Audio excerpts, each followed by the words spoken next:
1절로부터 9절까지가 되겠습니다. 우리 같이 읽으시겠습니다. 여호와의 종 모세가 죽은 후에 여호와께서 모세의 수종자 내 종 모세가 죽었으니 이제 나는 이 모든 백성과 더불어 일어나 이 요단을 건너 내가 그들 곧 이스라엘 자손에게 주는 그 땅으로 가라. 내가 모세에게 말한 바와 같이 너희 발바닥으로 밟는 곳은 모두 내가 너희에게 주었노니 곧 광야와 이 레바논에서부터 큰 강 곧 유브라데 강까지 해쪽 속의 온 땅과 또 해지는 쪽 대해까지 너희의 영토가 되리라. 너를 능히 대적할 자가 없으리니 내가 모세와 함께 있었던 것 같이 너와 함께 있을 것임이라. 내가 너를 떠나지 아니하며 버리지 아니하리니 강하고 담대하라. 너는 내가 그들의 조상에게 맹세하여 그들에게 주리라 한 땅을 이 백성에게 차지하게 하리라. 오직 강하고 극히 담대하여 나의 종 모세가 네게 명령한 그 율법을 다 지켜야 하고 치우치지 말라. 그리하면 어디로 가든지 형통하리니 이 율법책을 내 입에서 떠나지 말게 하며 주야로 그것을 묵상하여 그 안에 기록된 대로 다 지켜 행하라. 그리하면 내 길이 평탄하게 될 것이며 네가 형통하리라. 내가 네게 명령한 것이 아니냐. 강하고 담대하라. 두려워하지 말며 놀라지 말라. 네가 어디로 가든지 네 하나님 여호와가 너와 함께 하시니라. 아멘. 자, 오늘 이제 우리가 여호수아서를 공부를 시작을 하도록 하겠는데요. 뭐 이 내용 아마 너무나 잘 알고 계실 거예요. 제가 이런 질문을 좀 하나 던질게요. 왜 모세 후계자가 여호수아가 됐을까요?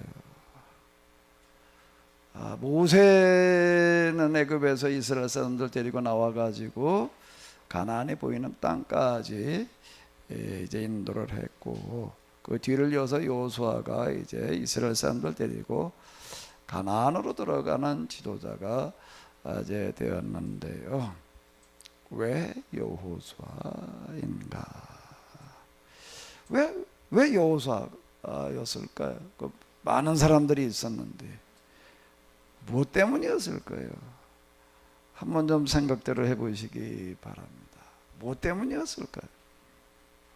아예 하나님께서 선택하셨으니까 그렇지 뭐.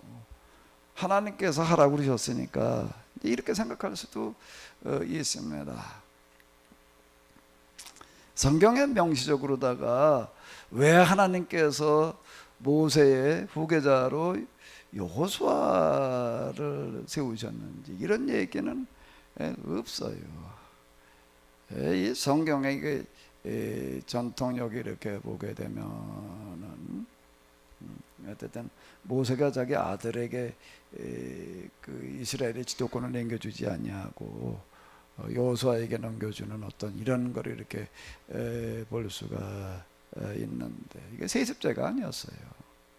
세습제가 아니고 다시 어떤 이제 선택을 하게 되는데 왜 여호수아를 선택을 했을까요? 무엇 때문일까요? 한번 이런 생각을 가지고 이 생각을 가지고 한번 이 성경 본문을 한번 좀 보시기 바랍니다. 자, 먼저 위에 부분 네 구절이 되겠는데요.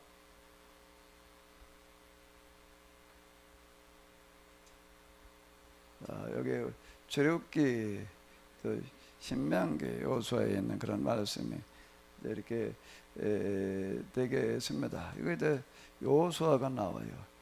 여기에서 한번 왜 여호수아가 모세의 후계자였을까라고 하는 걸 한번 좀 생각해 보시기 바랍니다. 이 본문이 가지고 있는 공통점이 있어요. 뭐가 공통점일까요? 여호수아라고 하는 단어가 나오고 있습니다. 그 공통점이 뭐지요? 뭐가 공통점이에요? 한번 읽어보시자고요. 얼마 안 되니까요. 자, 먼저 여기 보시게 모세가 그 종자 여호수아와 함께 일어나 하나님의 산으로. 이건 내가 길어서 뒤에는 잘라놨는데요. 또 금빛대의 구절도요. 그 수종자 눈의 아들 청년 여호수아는 회막을 떠나지 아니하니라. 너는 종자 눈의 아들 여호수아는 그리로 들어갈지라. 여호와께서 모세의 시종 눈의 아들 여호수아에게 일러 가라사대. 이스라엘 사람들이 애굽에서 나와가지고 가나안에 살아서 들어간 사람은 여호수아와 갈렙밖에 없다라고 이렇게 이야기를 하는데 도대체 이 사람들은 왜 그럴지, 여호수아뿐만 아니라 갈렙까지를 포함해가지고 한번 우리가 이제 생각을 해보자고요. 이 구절들이 가지고 있는 공통점이 뭐지요? 여호수아를 소개를 하는데 뭐라고 소개를 해요? 그 종자, 종이었다는 겁니다. 또 그 다음에 뭐라고 얘기를 하죠? 그 수종자. 또 그 다음에 이제 너희가 하나님께서 하시는 말씀인데 너희 종자 눈의 아들 여호수아는 이제 가나안에 들어갈 수 있다라고 얘기를 하시는 건데, 너희 종자 눈의 아들 여호수아. 여호와께서 모세의 시종 눈의 아들 여호수아. 그러니까 여호수아를 표현할 때 종자, 수종자, 또 뭐라고 그러는 거예요? 시종. 이렇게 표현들을 하고 있습니다. 그럼 여호수아는 뭐하는 어떤 사람이에요? 종이야. 종이었어요. 그죠?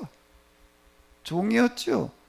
근데 민수기 13장으로 넘어가서 이렇게 보게 되면 이스라엘 사람들이 이제 광야에 와가지고 가나안에 이제 정탐꾼들을 이제 보내는데 각 지파를 대표해가지고 이제 한 명씩 뽑아가지고 보내는 그런 이야기가 민수기 13장에 거기 이제 있습니다. 근데 하나님께서 이렇게 이야기를 하시는 거 13장 요 밑에가 되겠는데 한번 좀 같이 보시기 바랍니다. 여호와께서 모세에게 말씀하여 이르시되 사람을 보내어 내가 이스라엘 자손에게 주는 가나안 땅을 통탐하게 하되 그들의 조상 가문에서 각 지파 중에서 지휘관된 한 사람씩을 보내라. 명령을 따라 바른 광야에서 그들을 보냈으니 그들은 다 이스라엘 자손의 수령된 사람이라. 유다 지파에서는 여분네 아들 갈렙이요 에브라임 지파에서는 눈의 아들 호세아요. 이는 모세가 땅을 정탐으로 보낸 자들의 이름이라. 모세가 눈의 아들 호세아를 여호수아라 불렀더라. 여기 이제 다른 사람들은 다 빼고 지금 제가 유다 지파 여분네 아들 누구요? 갈렙. 에브라임 지파에서는 눈의 아들 누구요? 여호수아. 이제 호세아를 여호수아로 이름을 바꿨다 이렇게 나와 있는데, 근데 이 사람들은 어떤 사람들인가 하면 조상의 가문에서 각 지파 중에서 지휘관된 자 한 사람씩을 뽑으라는 거예요. 아무나 그냥 뭐 이거 뽑으라는 얘기가 아니라 모세가 여호와의 명령에 따라 바람 광야에서 그들을 보냈으니 그들은 다 이스라엘 자손들의 누구라는 얘기예요? 수령이라는 거는 지도자 가운데서 그 지파 가운데서 제일 위에 사람을 얘기를 하는 거예요. 제일 높은 사람을 얘기를 하는 겁니다. 그 이제 그 명단에 쭈루루 나와요. 그 갈렙이라고 하는 사람은 유다 지파의 최고 지도자를 얘기를 하는 겁니다. 그리고 여호수아는 무슨 지파예요? 에브라임 지파. 이스라엘이 12지파가 있는데 그 중에서 가장 크고 또 강성했던 지파가 어느 지파였을까요? 가장 크고 강성했던 지파는요, 그 숫자나 이런 것들이 제일 많았어요. 어느 지파였죠? 에브라임 지파입니다. 12지파 가운데 12지파가 그 세력이 다 똑같은 게 아니었어요.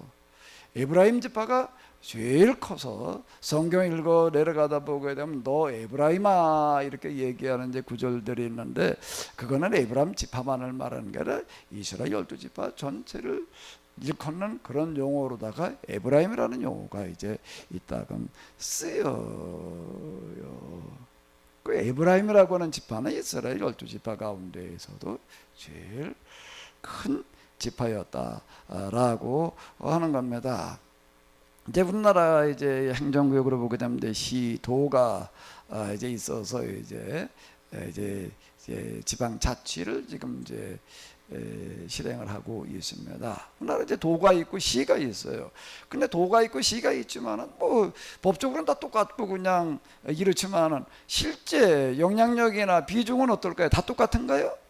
아니요. 도지사, 그래 제주도 도지사하고 여기 경기도지사하고는 얘기가 다르고, 시장도 많이 있지만은요, 이제 광역시장에서도 이렇게 줄어들고, 광역시장 가운데도 제일 큰 데가 어딜까요? 당연히 서울이죠. 서울시장이 제일 큰 영향력이 있죠. 대구시장하고 서울시장하고 법적으로는 똑같다 그러지만은 똑같은 게 아니죠. 영향력이나 비중에서는 전혀 얘기가 이렇게 다른 게, 서울시장에 왜들 그렇게 그냥 경기도지사 하던 분도 서울시장에 출마를 하잖아요. 뭐 하려고요? 서울시장 하려고? 물론 그렇죠. 서울시장을 하게 되면 그 다음에 어디가 보이기 때문에? 대통령이 보이기 때문에. 서울시장 하게 되면 그 다음 대통령의 가장 유력한 어떤 이제 그런 역할을 하게 되기 때문에 그러는 거죠. 에브라임 지파라는 거가 지금 이런 걸 얘기를 하는. 그 다음 또 가장 크고 영향이 컸던 지파가 어딜까요? 유다 지파예요. 유다 지파. 그럼 나중에 이제 이스라엘이 분열왕국 시대로 넘어가게 되면 유다 지파의 이름을 따가지고서 국가 이름이 유다가 됩니다. 유다가 되고 이스라엘 사람들이 또 포로에서 돌아온 다음에도 그 국가의 이름을 뭐라고 그런가요? 유다였어요. 그 이후에는 유대인, 그렇게 되면 유다 지파 사람만을 가지고서 유대인 그러지 않아요. 유다 지파인이라는 거는 유다 지파 사람만을 말하는 거고, 유대인 그러면요, 지금도 유대인 그렇게 되면 이스라엘 사람들 얘기하는 그런 이제 이름이 이렇게 되는데요.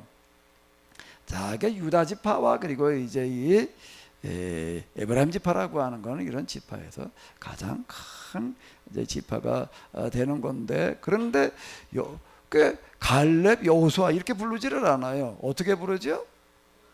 왜 그렇게 부를까? 왜 그렇게 부를까요? 순서로 보게 되면은 루벤, 레위, 시몬, 유다, 에브라임은 이제 그건 요셉의 아들이기 때문에 한참 뒤로 넘어가요. 만약 12지파 순서대로 부르려면 순서대로 부른 게 아니에요. 그 뭐대로 부른 거예요? 이거는요, 여호수아, 갈렙 그렇게 부른 거는 뭐대로 부른 거죠?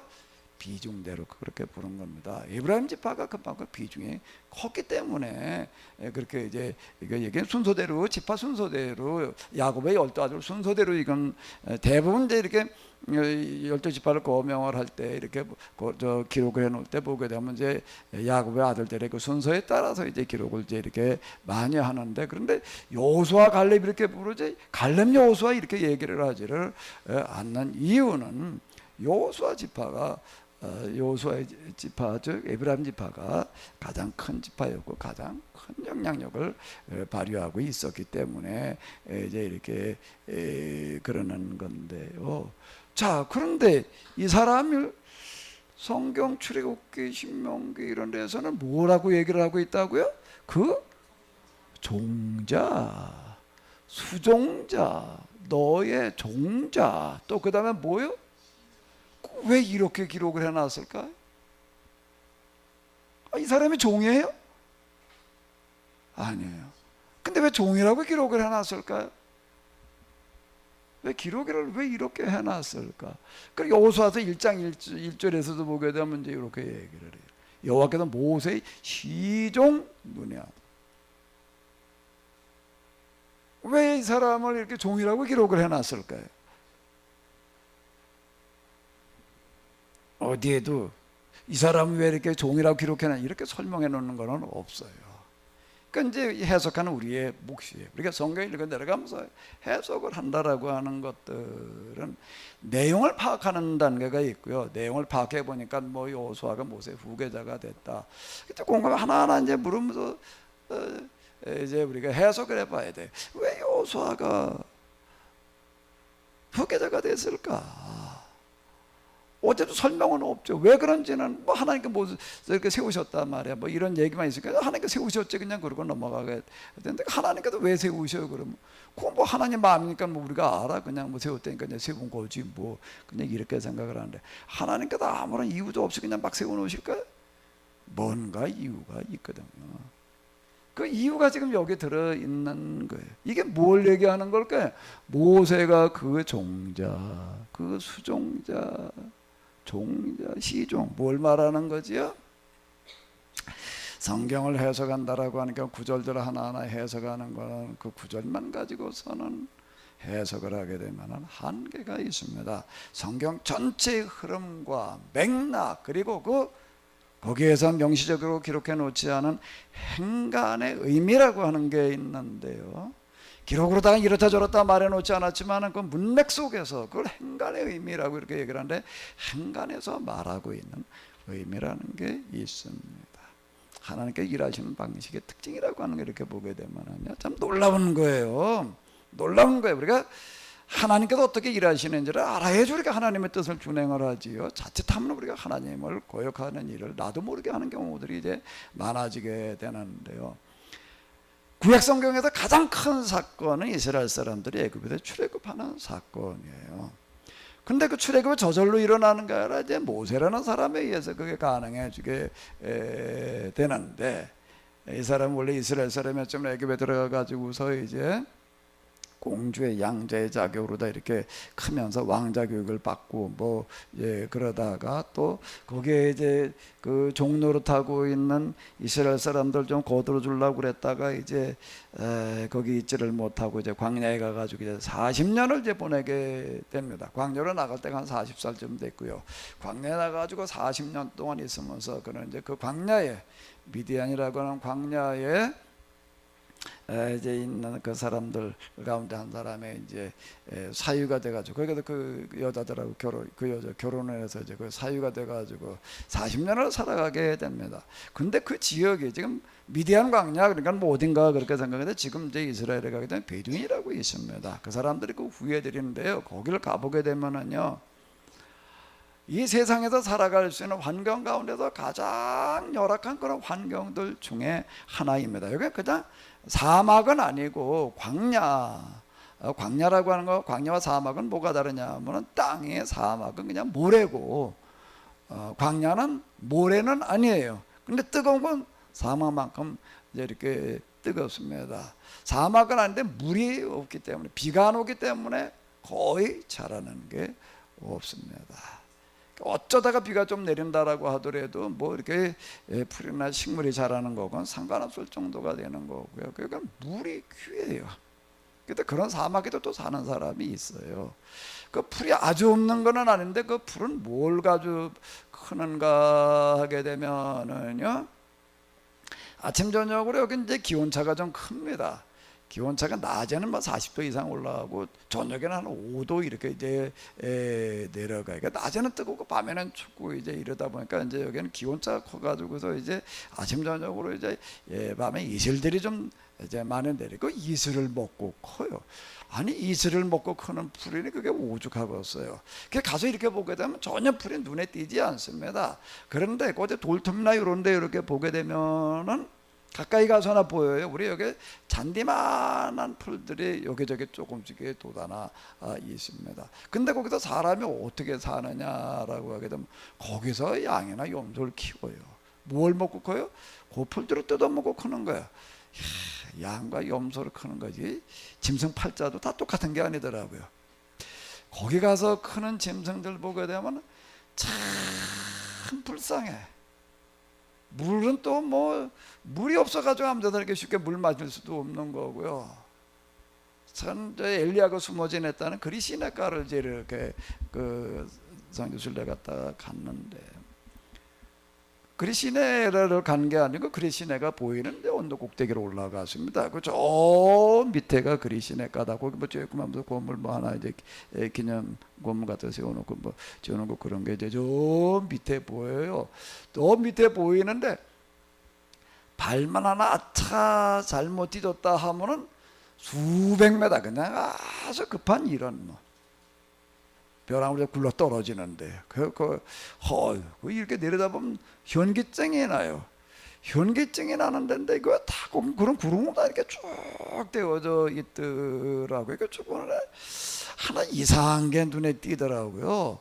사람은 거기 뭐 가도 어떻게 발도 못 딛는 그런 곳인데 수평으로다가 나이테 모양으로 쭉 줄이가 있는 거예요. 한 1m 간격으로다가 저 밑에도 다 그래요. 일정하게 그래 줄이가 있어요. 그게 너무 이상해서 가까이 가서 봐도 잘 모르겠어요. 근데 이상하게 그 줄이가 있는데 보니까 줄이 무슨 줄인가 하면 누가 그어놓은 건 아닌데 뭐가 단인 자국인 거예요. 네? 그러니까 제가 직접 물어봤습니다. 가이드한테 도대체 저 줄이 뭐냐. 꼭 나이테 같아요. 나이테가 일정하게 쫙 꽂아 있는 저 줄이 뭐냐. 그랬더니 가이드가 뭐라 그러는가 하게 되면은 그 양들이 풀 뜯어 먹으러 다닌 길이래. 이야, 양팔자도 여기는 양팔자는 참 고달프다 말이야. 그 길이는 양 찾아 다닌다는 이런 얘기가, 자, 우리는 무슨 우리나라에서 생각하는 이런 개념이 전혀 아니에요. 거기 가서 보니까는 그 생명 내놓지 않으면 못 가는 거예요. 그거는요. 그런 걸 얘기를 하는 건데. 그런데도 어떻게 다 미끄러져 가지고 이제 오지 못하고 있는 양을 그걸 찾으러 간다는 얘기예요. 그걸 찾으러 가서 그걸 데리고 나오려면 로프 매가지고 붙들어 매가지고 내려가지 않나. 그러니까 내려갈 방법이 없겠더라고요. 그런 건데. 그런 곳에 가가지고 40년을 모세가 지냈다라고 하는 겁니다. 그 시내산 거기 가가지고 이제 베두인들 그 양 데리고 나와서 키우는 걸 보니까 양이 거긴 뭐 그렇게 수백 마리 이렇게 데리고 나오는 것도 아니에요. 젊은 여자 아마 제가 갔을 때 직접 봤는데 한 20 좀 남짓 됐을까. 양을 한 10마리, 20마리가 차 안 되는 것 같아. 이렇게 해서. 그걸 데리고 나와가지고서 그걸 이제 풀 뜯어 먹으러 이렇게 와서 이제 다니는 거예요. 뜨거우니까 무슨 이렇게 양산이 있는 것도 아니고 뭐 보재기 같은 거 안에 뒤집어 쓰고 그냥 그러고서 그거 어디 가서 이렇게 앉아서 그냥 그 금방 그 요만한 잔디 같은 거 좀 뜯어 먹고 나면 또 저쪽으로 데리고 가고 데려가고 그 사람들은 신발이 지금도 없어요. 맨발로 살아요. 이스라엘 정부에서 하도 그래가지고 신발을 뭐 정부에서 돈 들여가지고 사다 줬더니 좀 신어보더니 불편해서 못 신겠다 그러고 벗어버리고 그냥 맨발로 산대. 지금도 맨발로 살더라고요. 와, 얼굴 새까맣게 탔고 바짝 말라가지고서요 그 삶을 살았다는 것을 말하는 겁니다. 모세가 광야에서 40년 보냈다라고 하는 건 이걸 얘기를 하는 건데요. 그 삶을 40년을 삽니다. 그러면서 그는 이제 여기서 고민을 하는 거예요. 이스라엘 사람들이 지금 참 애굽에서 종살이라고 하는데 이걸 어떻게 좀 해결해 주는 방법이 없을까. 이제 그러다가 그가 시내산에서 그 양을 치러 갔다가 이제 하나님을 만나는, 그렇게 소명을 받는 그런 이야기를 우리가 잘 알고 있습니다. 그래서 그때 나이가 80이에요. 80인데 네가 가가지고 네가 그렇게 40년 동안이나 걱정하고 있던 내 백성들 데리고 나와라. 모세가 펄쩍 뜁니다. 제가 무엇길래 가가지고서 어떻게 내가 가서 데리고 나고. 내가 이스라엘의 그 왕 바로가 있는데 그 사람 내보내줄 리도 없고 그걸 어떻게 합니까? 전 절대 할 수가 없습니다. 그랬더니 하나님께 뭐라고 말씀하시는가 하게 되면은 네가 가지고 있는 게 뭐냐. 맞죠. 양치를 갔었으니까는 양치는 지팡이가 있는 거예요. 그거 뭐 우리가 잘 알잖아요. 그거 어디 땅에다 던져봐라. 뭐 뱀이 됐단 말이야. 지금까 다시 지팡이 됐다. 자, 내가 그렇게 너와 함께 하겠다. 그 지팡이를 짚고 가라. 한번 생각을 해보십시오. 한번 생각을 해봐요. 나이가 몇이라고요? 80. 무하던 사람이라고요? 양치던 사람이 뭘 가지고 가는 거예요? 그럼 무슨 얘기예요? 그 얘기는요. 지팡이를 가지고 가라는 얘기 속에는 또 뭐가 들어가 있을까요? 무슨 모습으로 가라는 거예요? 지팡이만 짚고 가는, 오늘 우리가 노인이 짚고 가는 그 지팡이를 말하는 게 아니에요. 그 지팡이는 오직 누구만 짚고 다니는 지팡이지요? 양치기가 짚고 다니는 지팡이를 말하는 거예요. 우리가 신약 성경에서도 목동들 이렇게 얘기를 하고 그러는데, 목동이라고 하는 것은 예수님 당시에도 그 사회에서 누군가 하게 되면 참 밑바닥 사람이에요. 그래서 어떻게 생각을 했는가 하게 되면 이건 하나님으로부터 뭔가 문제가 있어가지고 벌을 받아가지고 이렇게 이제 가난하게 힘들게 산다, 이렇게 생각하는 게 양치기예요. 왜 이 사람들은 저 양을 기른다는 게 우리 저리 갖다 놓고 키우는 게 아니라 이제 이 여기저기 그냥 불을 뜯어 먹이러 다니는데 풀이 어디 있나? 그러니까 이게 집에서 며칠 거리씩 돌아다니는 거예요. 그 성경에도 보면 양을 데리러 광야로 나가가지고 몇 달 만에 집으로 돌아오는 그런 얘기들이 있습니다. 그 집에도 잠잘 수도 없어요. 그 바깥에 나가도 자야지 돼. 낮에는 얼마나 된다고요? 온도가 40도 이상 올라. 밤에는요. 그러니까 낮에는 뜨거 위에 올해 조금 더웠는데요. 이 더운 거 거기 뜨거운 거고 얘기가 달라요. 더위에 시달려야 되고 밤에는 추위에 시달려야 돼. 추위에 시달려도 또 추운 것만이 문제가 아니야. 양을 갖다 같이 그 밤을 새야 되는데 이게 밤에 거기도 또 늑대 사자 이런 것들이 있다고 곰이. 그래 밤에 또 잠도 제대로 못 자. 이걸 또 지켜야 돼. 이스라엘 사회에서 가장 열악하게 사는 사람들의 대명사가 목자들이. 예수님께서 태어나실 때 밤에 잠을 자지 않고 양을 지키고 있는 목자들에게 나타나가지고 예수님의 탄생 소식을 알렸다는 얘기가 밤에 잠 못 자는 사람들이에요. 그 잠은 언제 자? 그냥 뭐 대충 그냥 양 갖다 놓고 풀 뜯어 먹고 있을 때 깜빡깜빡 조는 걸로 잠을 자는 거예요. 다리 쭉 펴고 잠잔다는 건 그건 목동에게는 해당되지 않는 삶을 얘기를 하는 거. 그게 목동이에요. 그럼 모세라는 사람은 나이가 그때 몇 살인가 하면 80이야. 어떤 모습으로 등장을 했다고요? 목자의 모습이야. 우리는 목자 좋은 걸로 나는 선한 목자라 그러니까 뭐 무슨 대단한 어떤 그런 걸 미화시켜서 생각을 해요. 천만의 얘기예요. 자, 어떤 노인이 하나 나타나가지고서 어느 날 뭐라고 얘기를 하는가 하게 되면 나이가 그것도 80이야. 그것도 목동이야. 그 사회에서 가장 밑바닥에 가장 처원한 모습으로 얘기를 하는. 그리고 등장을 해가지고도 뭐라고 그러는 거야? 하나님께서 나를 보내셨대. 왜 보내셨대? 뭘 하라고요? 지금 여러분들이 여기서 이렇게 비참한 종살이를 하고 있는데 그 문제를 해결하라고 하나님께서 나를 보내셨다. 여러분들 같으면 어느 날 한 노인이 나타나가지고 어떤 모습으로 뭐 좀 그래도 품위가 있고 고상한 모습 뭔가 좀 든 것 같은 모습이 아니 이런 모습으로 등장을 해가지고서 하나님께 날 보내셨고 믿을까 말까? 우집산이야. 그러면 어떨까? 안 믿어요? 못 믿어요? 하나님의 방식은 이런 겁니다. 하나님의 방식을 우리가 오해하지 말아야 돼요. 착각하지 말아야 돼요. 우리는 하나님의 방식을 크고 화려하고 어떤 성공적인 그런 모습으로 다 자꾸 우리는 그렇게 기대합니다. 그런데 하나님께서 일하시는 진짜 큰일 하시는 그런 모습 속에는요 항상 이래요. 예수님께 등장하셨을 때에도 똑같은 모습이었어요. 목수의 아들이에요. 갈릴리 사람. 저 갈릴리 사람 아니냐 말이에요. 저 목수의 아들 아니냐 말이에요. 이런 거 누가 그걸 믿어요? 모세. 이걸 믿어줄 거야? 이걸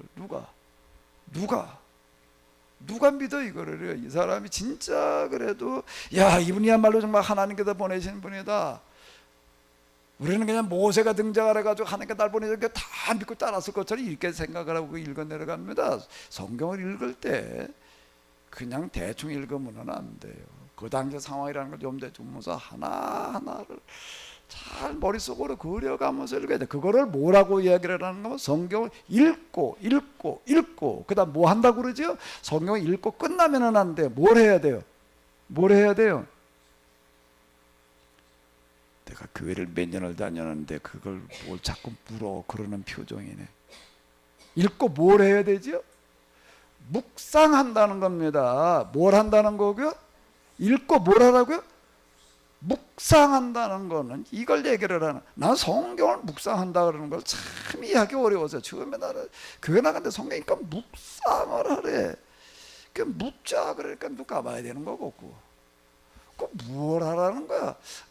그냥 묵상을 호래니 그냥 묵상하긴 하는데 그냥 성경 빌려가지고 이게 무슨 내용인가 그냥 묻고 생각해야 되나?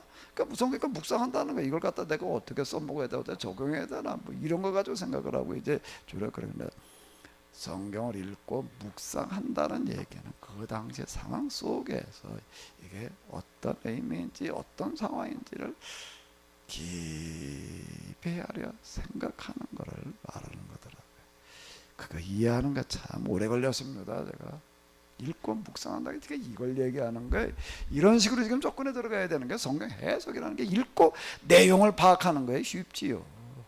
그 내용이 뭘 말하는지를 이해하려고 하게 되면 성경은 명시적으로 기록되어 있지 않아요. 시와 똑같아요. 시라고 하는 것은 산문이나 수필과는 전혀 다릅니다.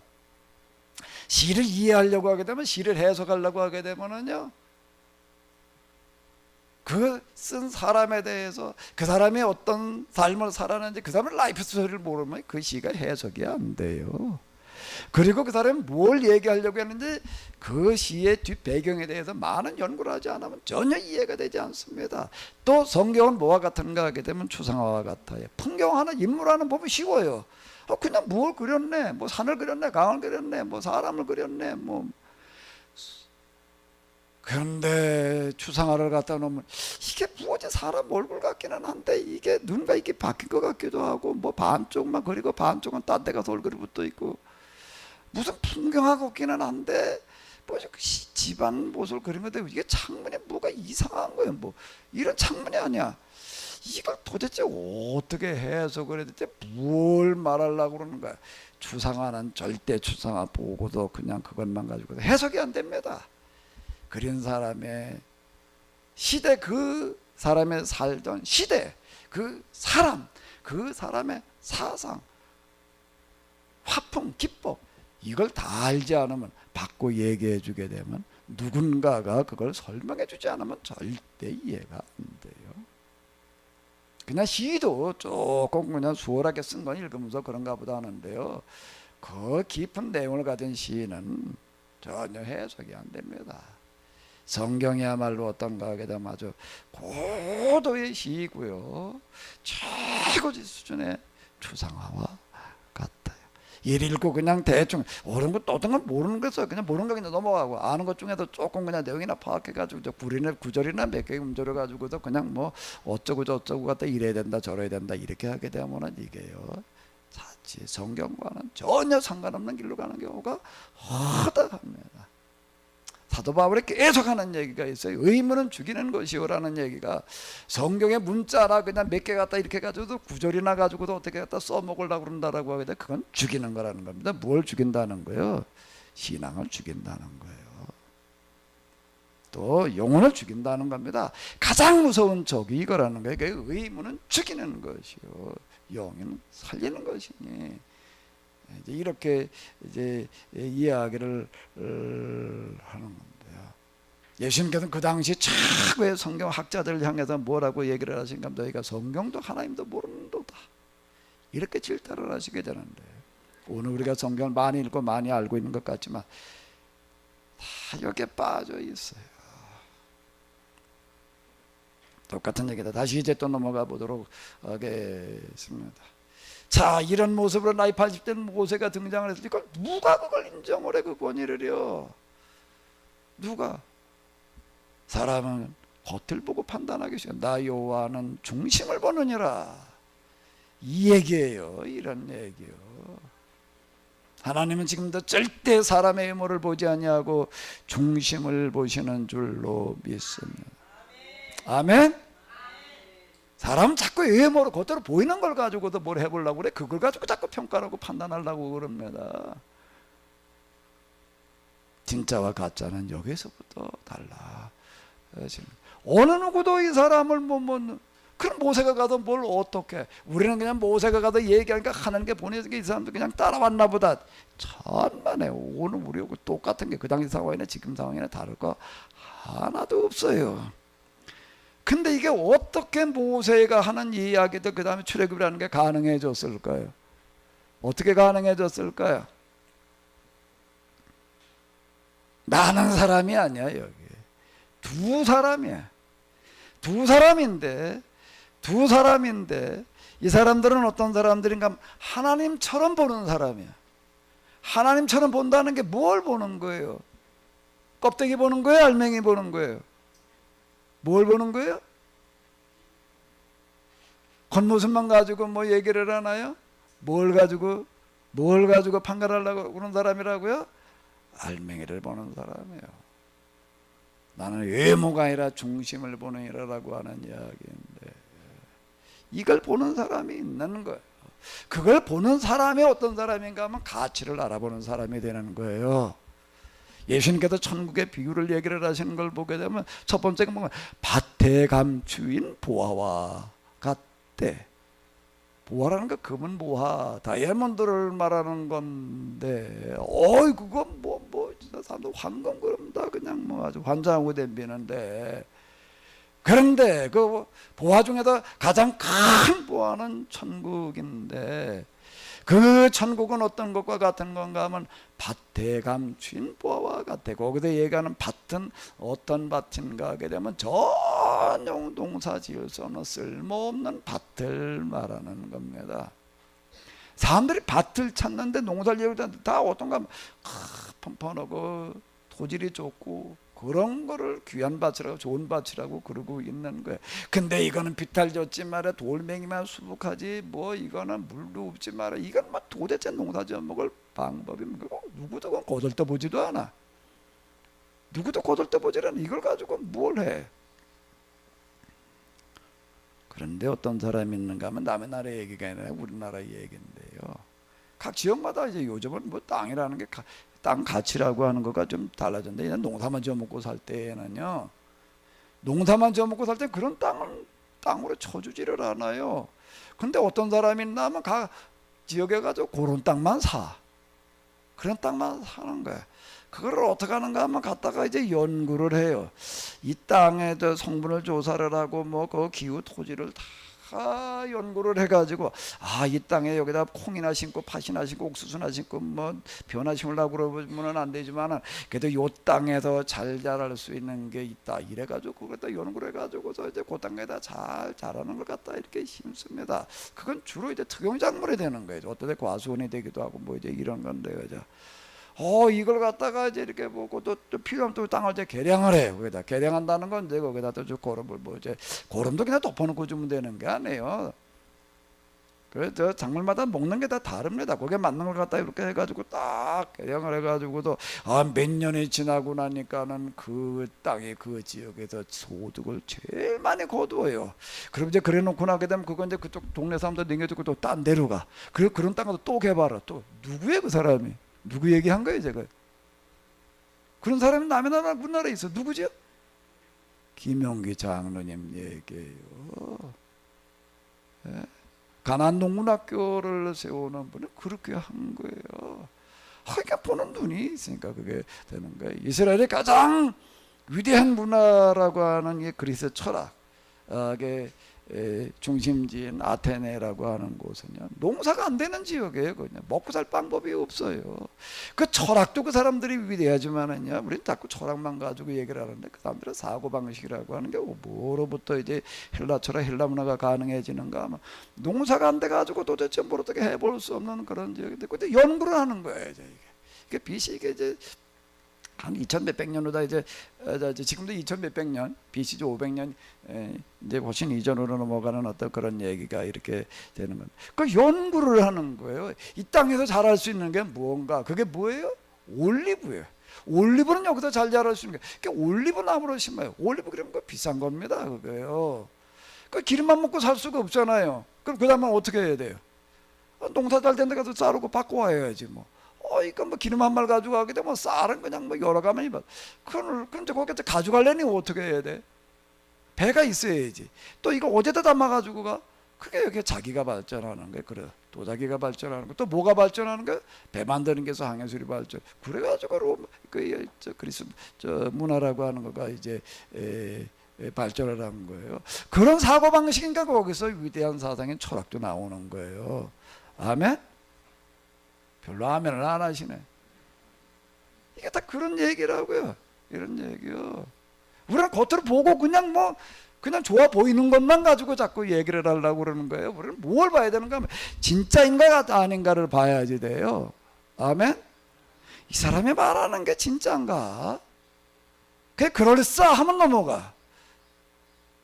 그게 너는 거짓말하지 말라는 얘기는 거짓말하지 말라는 얘기겠지만은요, 성경에도 얘기하는 건 반어법이 많아요. 그 굉장히 깊은 의미를 여기 담고 있습니다. 살인하지 마라, 사람 죽이지 말라는 얘기, 예수님께서 얘기했는데 사람 죽이지 말라는 얘기를 너희가 들었으나 나는 너희에게 말이야, 사람 죽이지 말라는 얘기야. 성경에도 얘기하는 게 겨우 사람 죽이지 말라는 얘기 했겠냐? 이 얘기, 그게 누구나 다 할 수 있는 얘기죠. 그걸 성경에도 그 정도 수준을 얘기해요? 성경에도 얘기하는 수준은 세상에도 얘기할 수준의 가장 고차원적인 걸 얘기하는 겁니다. 그게 야, 사람들 미워하지 말라는 게 우습게 여기지 말라는 거야. 사람 이런 병신 같은 날, 이런 등신, 그게 곧 살인한 거와 똑같은 거야. 그 얘기지. 성경에도 얘기하는 수준은 이런 거다. 이렇게 얘기해. 문자만 가지고 그러니까 살인, 사람 죽인 거 말이야. 난 살인하지 않았는데, 예수님 말씀대로 살인하지 않은 사람이 어디 있어? 다 살인자지. 간음도 똑같은 얘기고. 나는 너에게 말하노니라는 게 이런 얘기인데, 거짓말하지 말라는 얘기는 거기 말씀하지 않았지만 거짓말하지 말라는 얘기는 뭐예요? 그럴싸한데 넘어가지 마라. 그런데 쏘가 넘어가지 마라. 아멘? 아멘? 그 사람이 말하는 게, 그 사람한테 얘기하려고, 그 사람이 하려고 하는 게 진짜인가 가짜인가, 그게 지금 잘 되고 있는가 뭐 안 되고 있는가 하는 건 따지는 거예요. 그걸 가지고 자꾸 따지려 들게 되면 이제 거기에 넘어가는 거예요. 이 얘기. 그러니까 누가 이걸 모세가 등장했을 때 알아보나? 근데 알아본 사람은 둘이 있어요. 그게 누구예요? 여호수아와 갈렙인 거예요. 모세를 만나가지고 나 거들떠 보려고 그러지도 않아. 그건 뭐 거지가 하나 왔나 보래 그냥. 그리고 넘어가는 건데, 이 사람 만나가지고 진지하게 상대방을 들어보는 거예요. 쭉 들어보니까 어떤 거예요? 이분이야말로 옛날 우리의 조상 아브라함에게 얘기했던 그 약속을 실현시키실 분이다. 아멘? 뭔 얘기? 아브라함에게 뭐라고 그랬어요? 내 후손들이 저 이방에 계게 돼도 500년 동안 그대로 섬기다가 다시 이 땅으로 돌아오게 되리라. 이 약속을 실현시키실 분이다 라고 하는 걸 보는 거예요. 누가 그걸 봤다고요? 그럼 그 다음에 어떻게 해야 돼? 그럼 그 다음은 어떻게 해야 돼? 그럼 그 다음은 어떻게 해야 돼? 뭐지? 어떻게 하라고요? 우리 저 선교사님 뭐라고 그랬어요? 배워야 된다. 배워야 된다. 그럼 이제 여기 한번 다시 읽어봐요. 어디? 자, 한번 그 우리 선교사님만 읽어봐. 24장 13절 한번 어디 크게 읽어봐요. 여기까지 들리게. 방송으로 지금 온 세상이 다 나가고 있어. 지금 방송 듣는 사람들도 있어요. 지금요. 여기 있는 사람만 듣는 게 아니야. 지금 한번 읽어봐요. 방송을 나가게 읽어요. 아니 이정 집사는 가만히 앉아 있으면 어떻게 같이 읽어줘야지 그래. 에? 그 부인이 혼자 읽고 있는데 이제 가만히 너 혼자 읽어라 그럴 거예요? 다시 읽어봐요. 어디? 24장 13절.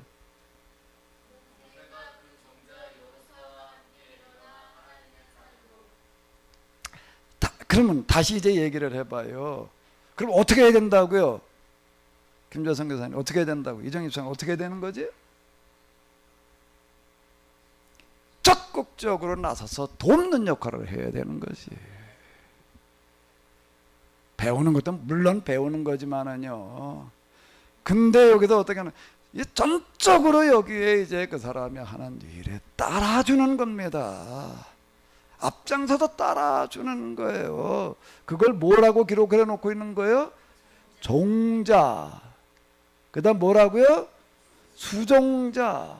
그 다음에 또 뭐라고요? 시종.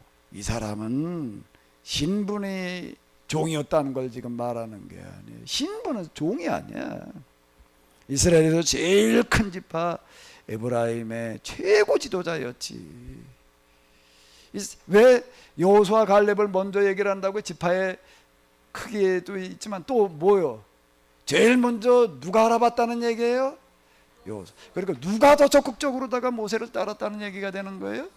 왜? 모세를 따르는 게, 모세가 하는 일을 적극적으로 돕는 게 뭘 하는 일이기 때문에, 뭘 하는 일이기 때문에 하나님께서 하는 일을 돕는 것이기 때문에 하나님의 일을 하는 거는 뭣도 안 돼 있는 거야. 난 하나님께서 시키는 일만 할 거야. 뭘 어떻게 할 거야? 예? 구름 타고 다니면서 뭐 일할 거야? 하나님의 일이라고 하는 건 먼 데 있는 게 아닙니다. 누굴이라도 잘 한번 찾아보세요. 정말로 하나님의 일을 하려고 하는 사람인지를 한번 잘 찾아보십시오. 그리고 그렇다라고 판단이 되고 난 그 다음에 어떻게 하라고요? 어제 어떻게 하나, 하는 일이 좀 저쪽에 좀 되나, 그 좀 되는 것 같으면 뭐 되나 보네. 그리고 따라가고, 그리고 뭐 저게 될까?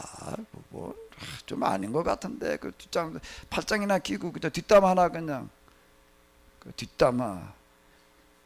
제일 거북하고 하나님을 거역하는 게 뒷담화예요. 하려면 앞담화를 해. 왜 뒤에 가가지고 왜 떠들어? 왜? 민수기라고 하는 책을 보게 되면 그런 사람들이 다 죽어나가는 얘기예요. 팔짱 끼고도 그냥 방광이나 하다가 뒤에도 뒷담화 하나 하다가 다 하나님의 저주가 그들에게 임했다는 겁니다. 따라도 광야에 나오는 것까지는 했는데요. 그러다가 그 여호수아와 갈렙만 살아 들어갔다는 얘기가 그 얘기가 되는 거예요. 민수기를 갖다 한번 잘 읽어보십시오. 거기다 얘기하려고 하는 어떤 이런 것들이 뭘 말하는 건가? 어떻게 가지고 모세라는 사람의 사역에 가능한가 하게 되면 뭐 하나님께서 보내셨으니까 하나님께서 지팡이 들고 갔으니까 말이야. 그 지팡이를 던지니까 그냥 그게 그냥 뱀이 됐다가 말이야. 또 잡으니까 또 도로 지팡이가 되고 말이야. 그걸 갖다가 나일강을 치니까 그냥 온 강에다 그냥 피가 됐다가 말이야. 그 지팡이 들고 기도를 하니까 말이야. 뭐 하늘에서 뭐가 어떻게. 우리는 자꾸 그런 기적 때문에라고 이렇게 생각을 하게. 맨 눈에 뵈는 게 그런 것만 뵈는 거예요. 성경 읽으면서 그런 것만 보이는 사람 그 마음속에 맨 그런 것만 찾아. 저게 무슨 기적이 일어났대. 뭔 초자연적인 뭐가 있대. 그걸 가지고 따라가지 말아요. 진짜인가 가짜인가를 가지고 보는 눈이 있어야지. 아멘. 그게 거짓 기사와 이적이라는 얘기를 그래서 나오는 거예요. 맨 그런 것만 가지고 따라.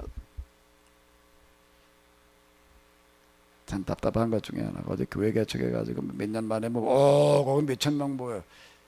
이러는 교회 거의 다는 아니지만 거의 대부분 가서 이렇게 보게 되면 이 비슷한 것들 가지고 사역하는 데예요. 거기 무슨 예언에 뭐를 하는데 말이야. 거기 무슨 병자가 뭐가 어떻게 되고 말이야. 왜? 거기서 얘기하는 거 정말 이 시대를 깨우고 세상을 밝힐 수 있는 말이야. 이런 걸 가지고서 못했다. 그런 걸 찾는 사람들은요, 참 천국은 마치 가루 속에 들어있는 겨자씨 한 알 같으니. 겨자씨 두 알도 아니야. 뭐라고요? 겨자씨 한 알. 왜 그렇게 표현을 하고 계실까? 밭에 감추인 겨자씨 한 알, 또 누룩 한. 꼭 그렇게 출발하는 게 그렇게 보는 사람이 적다는 겁니다. 그렇게 보는 사람이 적다라고 하는 거예요. 적지만 그러나 그것이 곧 자라게 되면은, 커지게 되면은 온 세상을 변화시킬 거다라고 이렇게 얘기를 하고 계시는 건데, 예수님께서 계속 말씀마다 이렇게 이야기하십니다.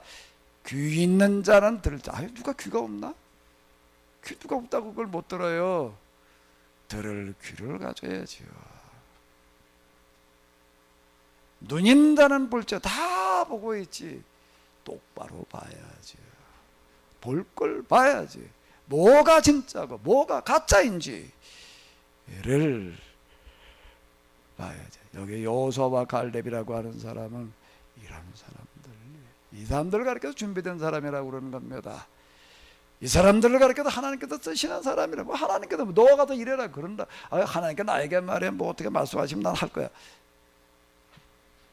하나님은 공평하신 분이에요. 누구에게나 똑같이 볼 기회와 들을 기회가 다 있습니다. 근데 그걸 어떻게 듣느냐, 어떻게 보느냐가 중요한 거죠. 그 판단은 이제 스스로가 하는 거예요. 그것까지는 하나님께서는 절대 개입하지 않으십니다. 여기 여호수아서는 이렇게 시작을 하고 있습니다. 오늘 우리에게 모세와 같은 사람이 등장했을 때 과연 난 어떨까? 난 어떻게? 예수님께서 등장하시면 난 무조건 따를 거야. 그럴까? 그렇게 생각하는 사람일수록 절대 따르지 못합니다. 오늘도 그런 일들은 똑같이 우리들 가운데에서 진행되어지고 있기 때문에요. 하나님의 종은, 하나님을 섬기는 것은 곧 뭔가 하면 사람의 종이 되는 거예요. 사람을 섬기고 사람을 따르지 않는 사람이 어떻게 하나님을 따라요? 여기 보게 되면 그 뒤에 이거 고졸 좀 다 빼놨네. 순종이란 용어가 많이 나오고 있습니다. 여호수아는 순종의 사람이었다. 순종 이렇게 얘기를 하는데 뭘 순종을 얘기를 하는가 하게 되면요, 하나님 말씀에 순종했다. 우리는 그렇게 생각하고 하나님께서 말씀하시면 난 순종할 거야, 그렇게 얘기를 하는데, 여기에 모세와 같은 사람이 등장을 했을 때 이 사람을 알아보고 따라가는 걸 순종이라고 그러는 거예요. 그리고 그 사람이 하는 말, 그 사람이 하는 일을 적극적으로 따르는 것을 가리켜서 순종이라고 이렇게 이야기를 합니다. 하나님의 말씀이라면 다 순종하려고 누가 안 하겠다고 그럴까요? 근데 그 하나님의 말씀이라고 하는 거, 하나님의 일이라고 하는 건 이렇게 우리들 가운데 드러납니다. 이 눈을 위해서 기도하시기 바랍니다. 이 귀를 찾으시기 바랍니다. 이건 먼 데 있지 않습니다. 오늘 우리들 가운데에서도 똑같이 일어나고 있는 일이에요. 여기 그 표현을 이렇게, 이게 행간의 의미예요. 이게 행간의 의미, 이게 묵상으로 찾아낼 수 있는 그런 말씀들이 되겠습니다. 근데 여호수아의 이야기는 사실 그 이전, 이제 이렇게 보게 되면은 신명기 마지막 부분에 이렇게 이제 또 같이 들어 있습니다. 7절 한번 읽어보시기 바랍니다. 자, 여기 뭐야?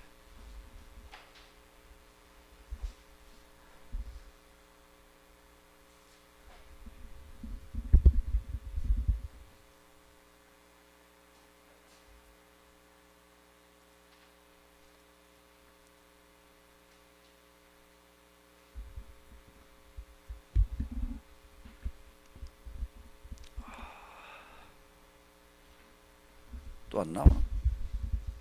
이게 왜 설정이 이렇게 모니터 설정에 자동으로 다 그냥 왔다 갔다 하는지 이유를 모르겠네.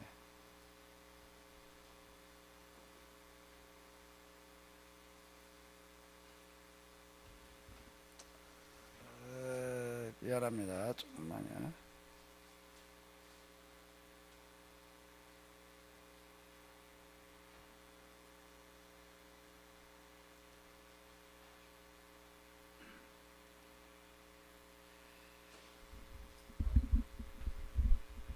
여기서 이게 프로젝터 이렇게 들어가가지고 뭘 하는 건가 설정이 이제 복제 확장 여기서 이게 하는 건데, 이 설정을 해놔도 자꾸 그냥 마음대로 바뀌어가지고 나타나는 그런 현상이에요. 자, 이거 한번 읽어보세요. 한번 생각하면서 읽어요. 모세가 여호수아를 불러 온 이스라엘 목전에서 그에게 이르되 너는 가고 담대하라. 너는 이 백성을 거느리고 여호와께서 그들에게 줘 맹세하신 땅에 들어가서 그들에게 그 땅을 차지하게 하라. 누가 누구에게 얘기를 했을까요? 누가 누구에게 얘기한 거예요? 하나님께서 물론 여호수아를 세우셨죠. 잘 봐요. 하나님께서 어떤 방식으로 일하시는가를 잘 보라고요. 우리가 성경을 대충 보고 그냥 그렇다라고 자꾸 단정 져버려요. 근데 잘 봐요. 다시 누가 누구에게 얘기를 했다고요? 모세가 여호수아를 불러. 그 다음에 또 이제 14절로 넘어가는데, 자 한번 읽어보시기 바랍니다. 여호와께서 모세에게 이르되 얘가 죽을 기하게 하며 여호와를 가까이 함께 회막으로 나오라. 내가 그에게 명령을 내리리라. 자, 여기 순서를 한번 잘 보십시오. 이런 거 기록해 놓는 거가요. 아무 생각 없이 기록해 놓는 게. 네, 아까 말씀드린 성경은 그냥 다 설명식으로다가 그렇게 기록해 놓지 않습니다. 시와 같아요. 이 기록으로 되기 이전에 다 이걸 암기를 해야 되기 때문에 왜 시처럼 되어져 있는가 하면 그 운문이라고 그러는데 성경은 산문이 아니에요. 운문이에요. 운문. 운문이기 때문에 거기에 맞춘 해석이 우리에게 지금 필요한 건데요. 모세가 여호수아한테 얘기를 했어요. 네가 이제 내가 할 일을 이제 대신 해야 된다. 실제로 모세가 한 얘기야. 두 번째는요, 여호와께서 모세에게 이르시되 이제 내가 죽을 기간이 가까이 왔다. 그래 누구와 같이 오라는 거예요? 여호수아를 불러 함께 회막으로 나와라. 내가 그에게 어떻게 하겠다? 명령을 내리라. 첫 번째는 모세가 여호수아를 선택을 하는 겁니다. 네가 그 일을 해라. 그걸 그 다음에 누가 인정하시고 그대로 추인을 하시는 거죠? 하나님께서 하시는 거예요. 자, 그 다음 3장 이제 34장 이제 마지막 부분 이제 모세가 이제 그 마지막 장면을 얘기를 하는 건데 여기를 한번 읽어 보시기 바랍니다. 모세가 눈의 아들 여호수아에게 안수하였으므로 그에게 지혜의 영이 충만하니 이스라엘 자손의 여호와께서 모세에게 명령하신 대로 여호수아의 말을 순종하여. 자, 여호수아에게 하나님의 영과 지혜가 임하는데 어떻게 하니까 임했다는 거예요? 하나님께서 임하게 하셨다는 거예요? 물론 하나님께서 임하게 하시죠. 방법이 있어요. 이건 모세가 했다는 얘기는 아니에요. 모세가 직접 영을 내리게 했다. 모세가 영을 움직이는 사람은 아니에요. 근데 하나님께 일하시는 방법이라는 게 있는 겁니다. 덮어놓고 그냥 하나님께서 직접 그냥 막 이렇게 뭘 한다는 얘기가 아니에요. 모세가 눈의 아들 여호수아에게 뭘 함으로? 안수는 이제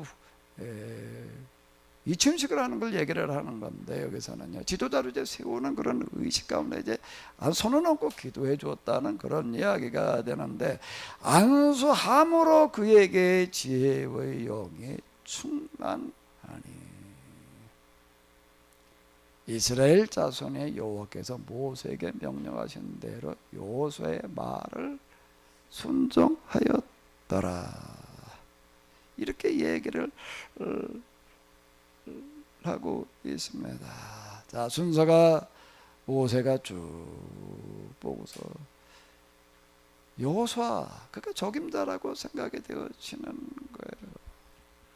왜? 40년, 이게 40년 동안 같이 있어 왔기 때문에 잘 알죠. 이제 내가 하던 일을 이어서 해라. 그걸 누가 그대로 받아주시는 거라고요? 하나님께서. 그리고 이침식장에서 모세가 여호수아에게 기도해 주니, 손을 얹고 기도해 주니까 그에게 하나님께서 지혜의 영에 충만하게 하셨다는 이야기이고, 그 다음 또 중요한 얘기는요, 이스라엘 자손이 이제는 어떻게 했다는 거예요? 누구의 말을 따랐다는 거예요? 누구의 말을 따랐다고요? 누구의 말? 하나님 여호와의 말인가요? 이 사람들이 가나안 땅에 들어가는 거예요. 이 사람들이 가나안 땅에 들어가는 거예요. 가나안 땅 왜 다 광야에도 죽어나가느냐라고 하게 되면요, 이걸 못하는 사람은 안 되는 거예요. 이게 오늘의 교회를 얘기를 하는 거고요. 또 같은 이야기가 되겠습니다. 여호수아서는 이걸 얘기하고 있습니다. 그러니까 민수기도 우리가 하나하나 해석을 해보게 되면 이제 과연 어때야 되는지를 이제 우리가 잘 살펴볼 수가 있는데, 일단 우리가 여호수아서로 들어가려고 한다면은 여호수아에 대해서 뭘 얘기하려고 하는 것인지, 여호와가 어떤 사람이었는지, 왜 여호수아였는지들을 먼저 좀 이해를 하고 있어야 되는데요. 오늘 우리가 신앙생활을 어떻게 해야 되느냐라고 하는 거는 똑같은 얘기예요. 저는 옛날에는 교회를 내가 스스로 선택할 수가 없었습니다.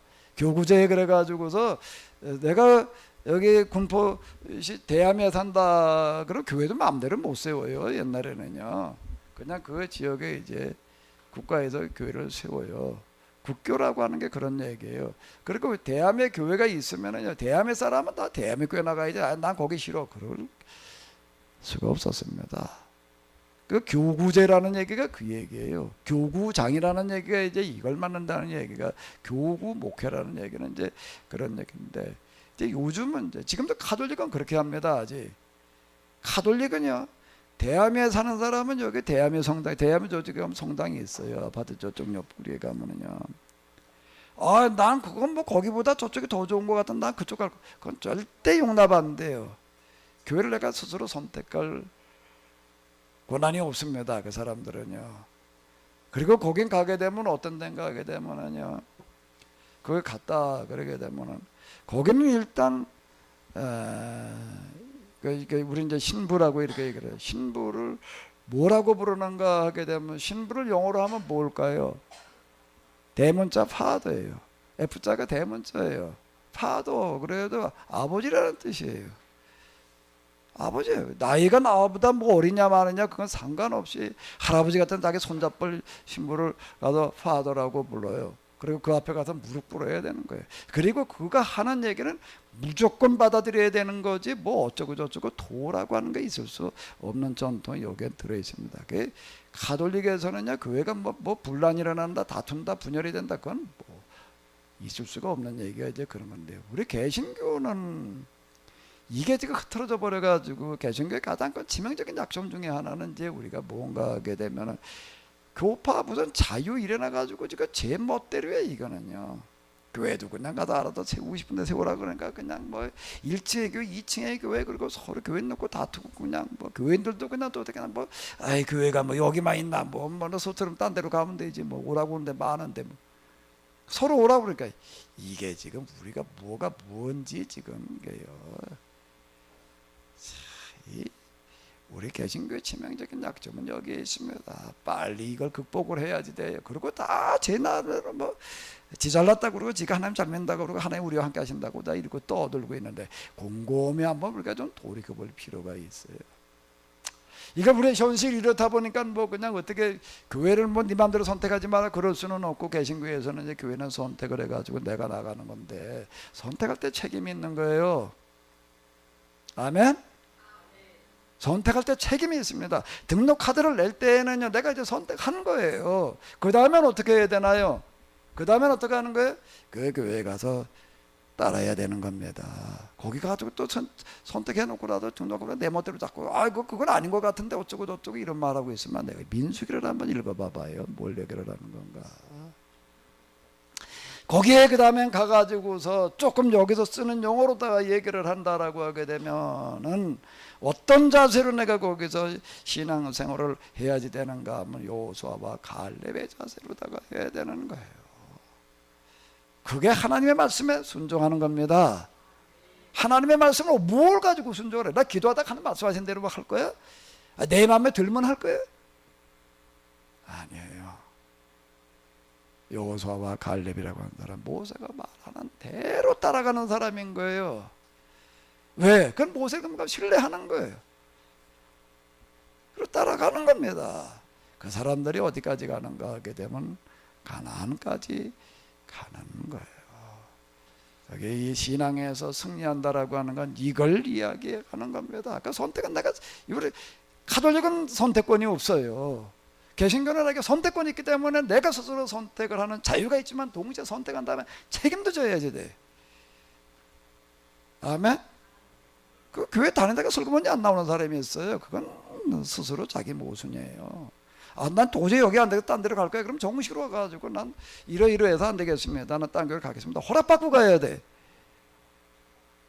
별로 하면은 안 하네.